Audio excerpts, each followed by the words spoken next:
The Legend of Jigong Chapter 37. Okay, let's unpack this by jumping straight into the action.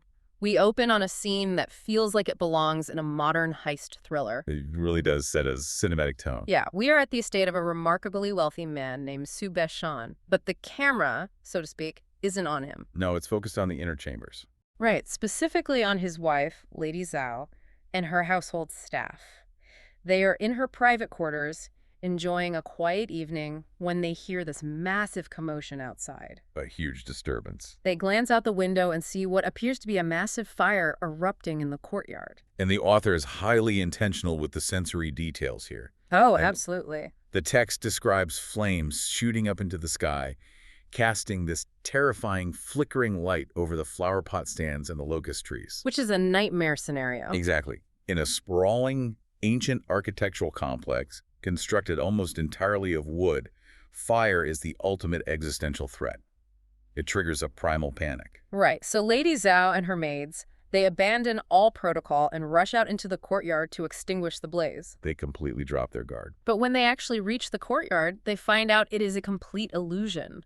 The fire isn't engulfing the locust trees at all. Not even close. No, it is so small, so contained, that the text specifically notes the servants simply reach down and pinch the flames out with their bare fingers. Which immediately signals that we are witnessing a martial arts stratagem in motion. Yeah, it's a classic setup. In classical Chinese military theory, this is the textbook application of lure the tiger from the mountain. I love that phrase. It's perfect, right? You fabricate a localized crisis to draw the defenders out of their fortified position, leaving the true objective completely unguarded.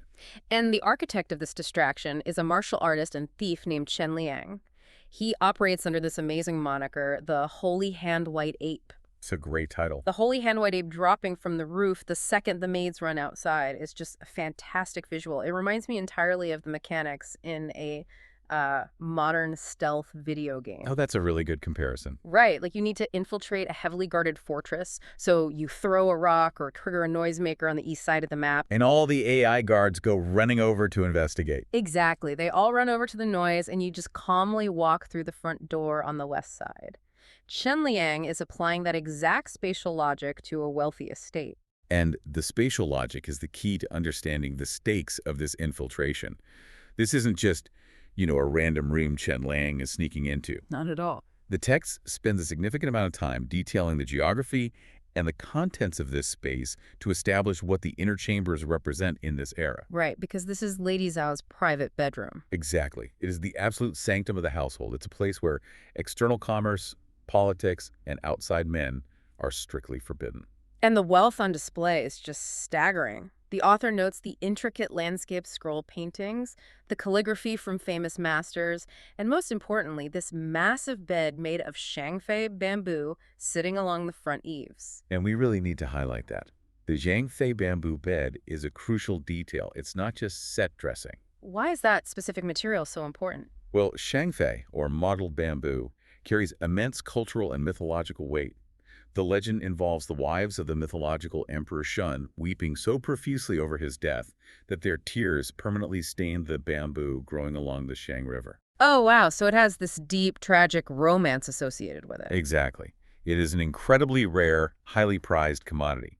By placing this specific antique in the center of the room, surrounded by rare stools and tables, the author is mapping out the sheer, untouchable scale of Su Beshan's wealth. It's like having an original Picasso in your bedroom. Yes, this room is a fortress of reputation and elite status. Which is exactly why the next sequence of events is so jarringly funny to me. You have this legendary master thief, the Holy Hand White Ape, standing amidst all this priceless antiquity. Right, he's probably cataloging what to steal. He is likely calculating the fence value of the calligraphy when suddenly the servants start walking back. The trick didn't buy him enough time. Yeah, they have pinched out the decoy fire, they are grumbling about neighborhood kids playing pranks, and they are heading straight for the bedroom door. So Chen Liang has nowhere to go. Nowhere. There is no dramatic grappling hook escape. He just panics. He realizes the absolute scandal of being discovered in the lady of the house's private quarters, so he literally lifts the curtains of this priceless Shangfei bamboo bed and scrambles underneath it into the dust. It's such a brilliant shift in tone. The juxtaposition of the mythical white ape cowering under a bed, holding his breath, while a group of maids gossip a few feet away, it brilliantly undercuts the tension of the heist. It completely grounds the story in physical comedy. It does. But more importantly, it positions Chen Liang perfectly as our hidden observer for the chaos that is about to unfold. Right, because just as we think this chapter is going to be a tense, locked room hiding game, the entire narrative axis shifts. The focus completely changes. The servants are settling back in, and suddenly, heavy footsteps approach the courtyard. A servant runs ahead, frantic, announcing that the master of the house, Chen, has returned. And he's not alone. No, he has brought a guest, and this guest is about to shatter every single rule of this meticulously curated household. We transition from a physical infiltration to a psychological one. The true disruptor of the social order has finally arrived. And the servant is completely bewildered. He tells Lady Zhao, the master brought a monk home, but this monk refuses to sit in the outer guest hall. He refuses to sit in the study. He's making a very specific demand. Yeah, he is demanding specifically to come sit right here in your private bedroom. And the crazy part is, Chen is actually allowing it. He's capitulating entirely. He tells his wife she needs to evacuate her own room immediately so he can bring this monk inside. To grasp the magnitude of this transgression, we really have to look at the architecture of gender and status in Song or Qing Dynasty elite households. Right, because it's not just like bringing a buddy into your living room. Not at all. The physical layout of the estate was a literal map of social boundaries. The outer halls were the public face of the patriarch, where business was conducted, where guests were entertained, where the family interacted with the state. Very public, very male-dominated spaces. Exactly. The inner chambers were intensely private, heavily guarded spaces belonging to the women of the household. For an outside male to bypass the guest hall and demand entry into the wife's inner sanctum is a structural violation of the highest order. I really want to push back on Jigong's behavior here, though. If we strip away his legendary status for a second, isn't he just acting like an entitled creep? It certainly looks that way on the surface. I mean, the maids haven't even had time to tidy up. Lady Zhao has to literally flee her own sanctuary. Chen leads the monk in, clearly sweating bullets, trying to maintain his polite facade. He's desperate to keep things normal. He tells the monk, please treat my home as your own, sit wherever you like. And Jigong's response is to make a wildly inappropriate joke. Right. He doesn't let him off the hook. And the thief, Chen Liang, who is still trapped under the bed, hears this and thinks Chen must have brought home a corrupt flower monk who wants to be in the bedroom. A flower monk being a derogatory term for a monk who breaks his vows, usually involving women or alcohol. Exactly. And almost as if Jigong is reading the thief's mind, he laughs out loud and says to the husband, "No good, monks. I was afraid you were getting anxious, so I came early for our rendezvous." Underneath the floorboards, Chen Liang is having a full-blown existential crisis. Because he realizes who he's dealing with. Yeah, when Chen Liang hears that laugh, he pieces it together. He realizes that this supposed drunk is the legendary Jigong of the Liang Temple. Notice Chen Liang's reaction here. As a master thief, he operates outside the law. He's fearless in a lot of ways, but even he is terrified. He knows he's outmatched. He understands that beneath the chaotic demeanor is a being of immense awareness. He knows that Jigong choosing this exact room at this exact moment is not a coincidence. Jigong definitely knows he is under there. Without a doubt. Which raises the massive question for the listener. How did Jigong get here? What is his endgame with Chen? The story doesn't give us the answer right away. No, to answer that, the text actually pulls us away from the bedroom and initiates this really complex flashback. The narrative zooms out to map the intricate web of cause and effect, of karma and social obligation that Jigong is actively manipulating. So we jump back in time to a place called Yunlan Town, at the estate of another wealthy patriarch named Liang Yuanwei. A different kind of rich man. Right. Liang has been pacing the floors, worried sick because Jigong has been missing all night. He feels responsible for him. When Jigong finally saunters through the doors, completely unbothered, Liang asks him where on earth he has been. Jigong casually replies that he was taking a stroll by the Five Immortals Mountain to look at the Jiangyan Temple. A nice midnight stroll. And then he drops a casual bombshell. He says, "By the way, that temple burned completely to the ground. The ice melted and the tiles shattered. There isn't a single piece of wood left." We should really pause on that phrasing.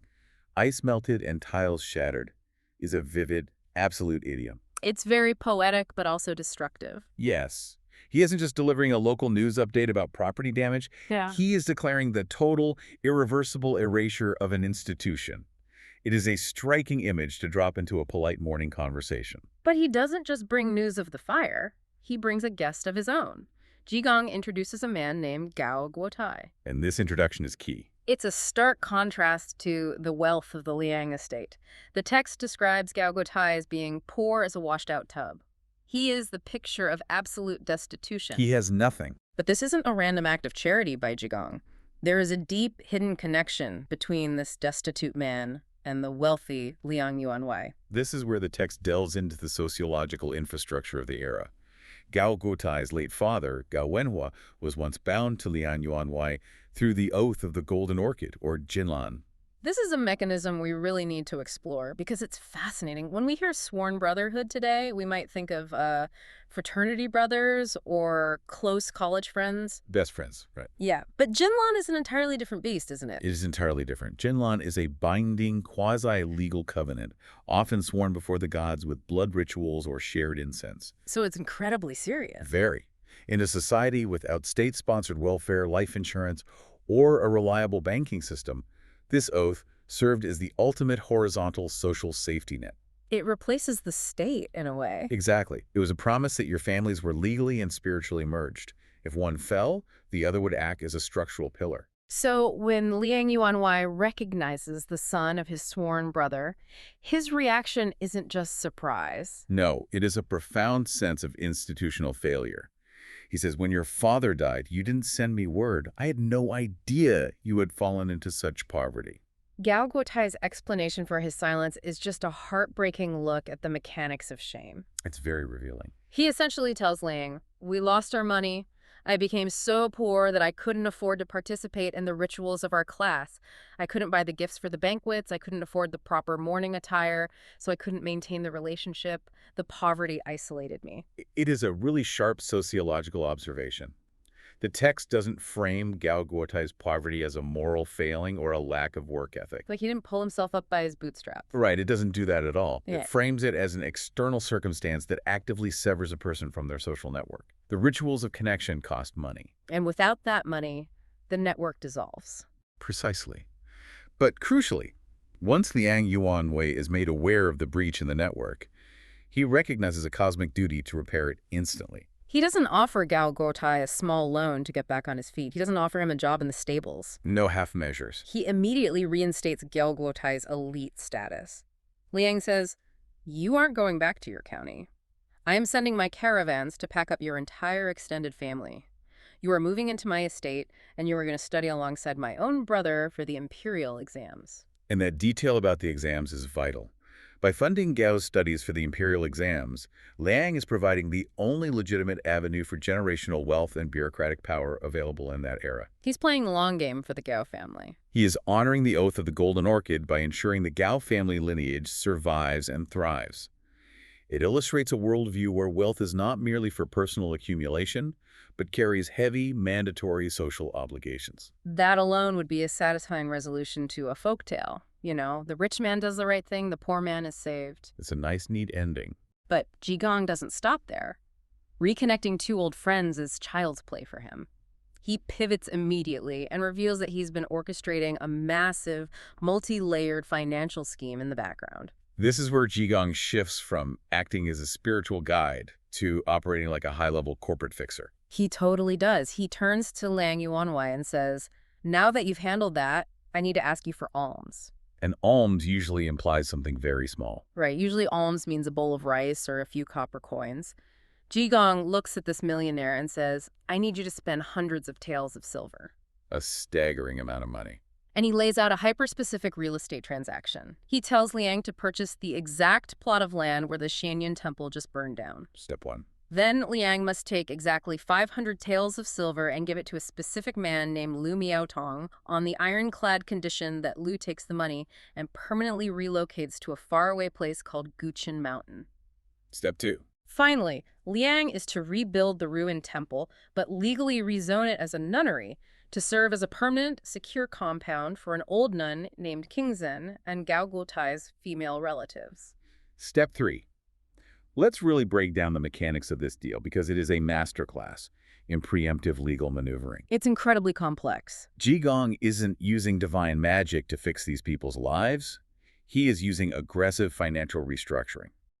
And what about the 500 taels to Liu Miaotong? Why that specific amount to that specific guy? It is a calculated buyout. He is satisfying an unseen debt and physically removing a volatile, potentially dangerous element from the local chessboard. Getting him out of town for good. And by legally zoning the new construction as a nunnery, he creates a specialized, protected jurisdiction for the vulnerable women of the Gao family. That's so smart. He uses Liang's massive capital to fundamentally re-engineer the social landscape of the town. The volatile elements are paid off and exiled, and the vulnerable are housed in a fortified position. It is brilliantly elegant. He creates a scenario where everyone gets what they need and the bad actors are completely boxed out. A total win-win-win. But this sequence highlights the most fascinating contradiction about Jigong. He just successfully negotiated a complex real estate buyout worth hundreds of taels of silver. He clearly understands capitalism. He understands the power of capital perfectly, and yet his personal relationship with money is radically, almost aggressively opposite to everything he just orchestrated. This brings us to the philosophical core. We transition from the external economics of society to the internal psychological economics of the monk himself. Because Liang Yuanwei is, understandably, incredibly grateful. Jigong just saved him from a massive extortion plot and helped him honor his sworn brother. He's thrilled. Liang brings out several hundred taels of silver on a tray and offers it directly to Jigong. He essentially says, take this as my thanks, buy yourself some new robes, because Jigong is famously wearing filthy, tattered rags, and use the rest for a comfortable journey back to the capital of linen. In any normal transactional relationship, this is the expected consultant's fee, right? It's the standard commission. How does Jigong react? He practically laughs in his face. He completely rejects it. He says, I don't want your money. He tells Liang, I have saying. 1, don't accumulate wealth. 2, don't accumulate grudges.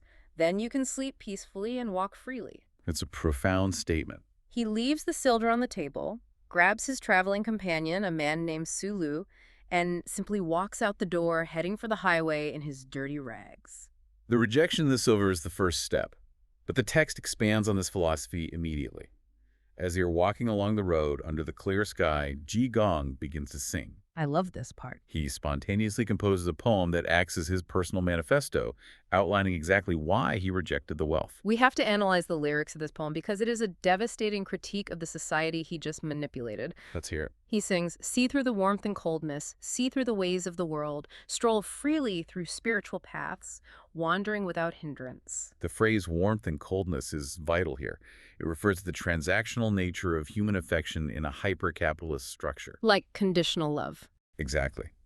When you have money, like Liang Yuanwei, society is warm to you. When you lose it, like Gao Guotai, society freezes you out. It's a brutal system. Jigong is declaring that he has seen the mechanism behind this illusion.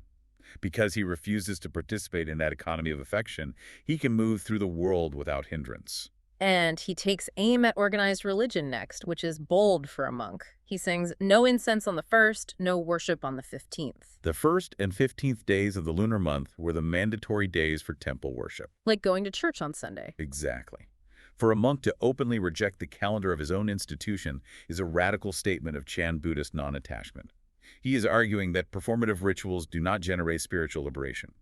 They are just another ledger of debts and credits you owe to the gods. The imagery in the next few lines is my absolute favorite because it is so violently anti-establishment. It's very punk rock. It really is. He sings, let the front hall fall, let the back wall crumble. If guests come, there is no tea to drink, no hospitality for friends. Let those who slander, slander. Let those who blame, blame. When gossip reaches the ear, throw it outside the Green Mountains. If we connect this to the lives of the wealthy merchants we've seen, this is a philosophy of total psychological liberation. How so? Well, Sube Shan and Liang Yuanwei are exhausted by the maintenance of their estates and their reputations.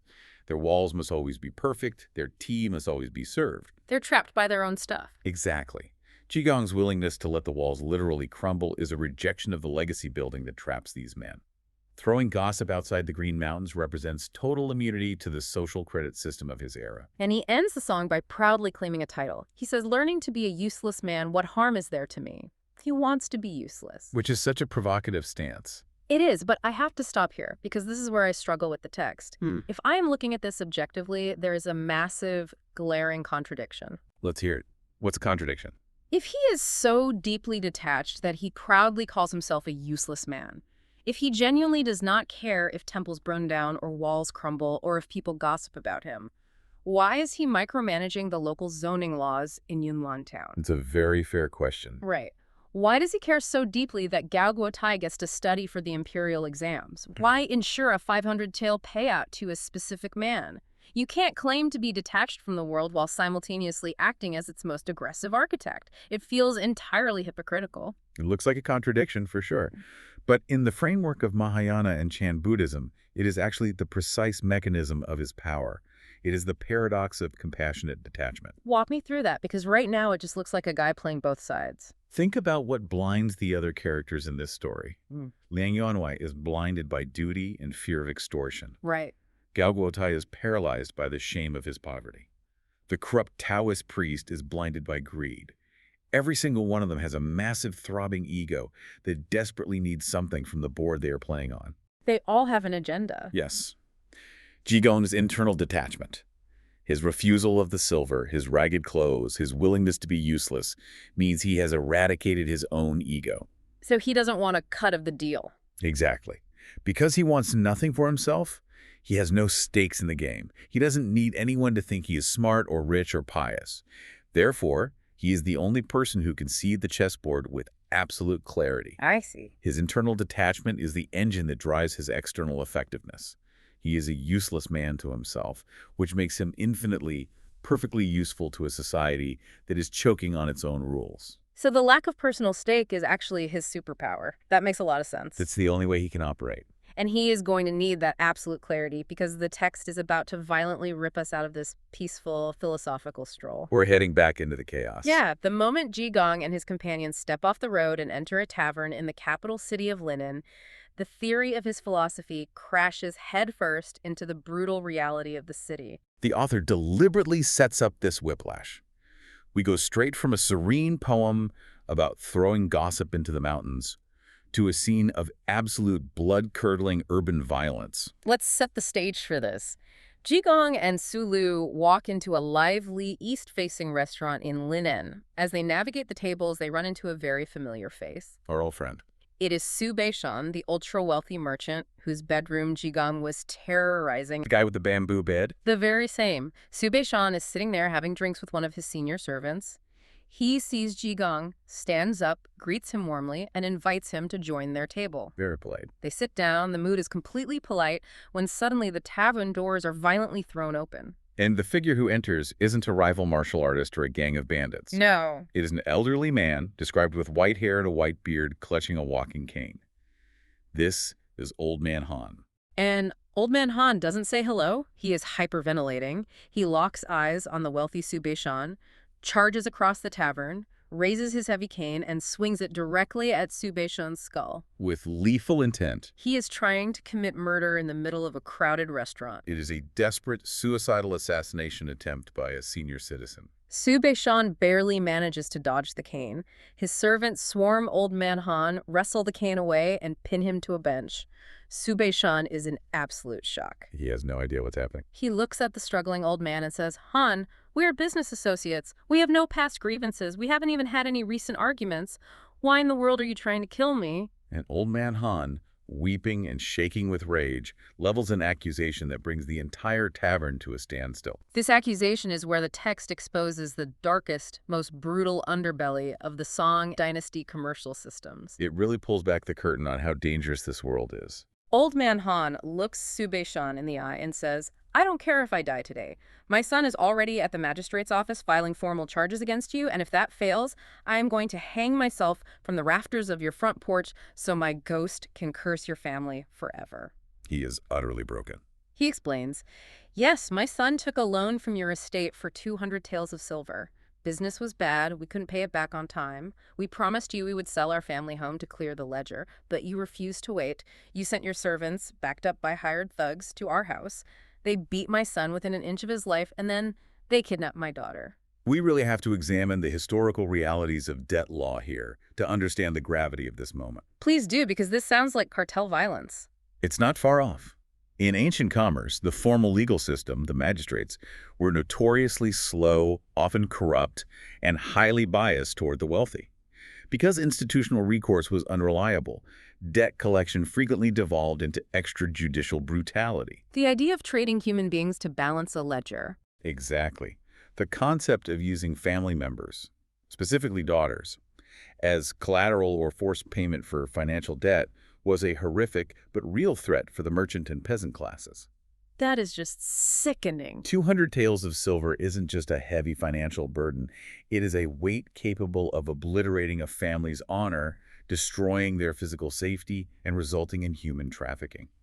Old Man Han says, "We have been respectable merchants for generations." And the kidnapping is the total annihilation of their identity. Yes. But the tension in this tavern scene relies on a massive twist, right? Subishan is completely innocent. He genuinely is. He isn't playing dumb. He listens to this horrifying story of thugs and kidnapping, and he is genuinely appalled. He says, "Old man, I swear to you, I know absolutely nothing about this. I run a legitimate enterprise. I would never authorize my people to do something so barbaric. Who exactly came to your house?" And Old Man Han's response highlights a terrifying structural vulnerability in this society. What does he say? He says, "It was undeniably your man. It was the exact same servant who originally delivered the 200 taels of silver to my son when we signed the loan." Oh, wow. This is the 12th century equivalent of a highly sophisticated business email compromise or wire fraud. That's a great analogy. Right. In a society without photo IDs, digital footprints, or secure communication channels, identity and authority are entirely tethered to physical tokens. A seal, a specific piece of paper, or in this case, the trusted face of a recognized messenger. It is a devastating exploitation of the elite supply chain. The wealthy elite like Subeshan have so much capital moving through so many hands that they cannot personally oversee every transaction. They have to delegate. And someone within Subeshan's inner circle has realized this.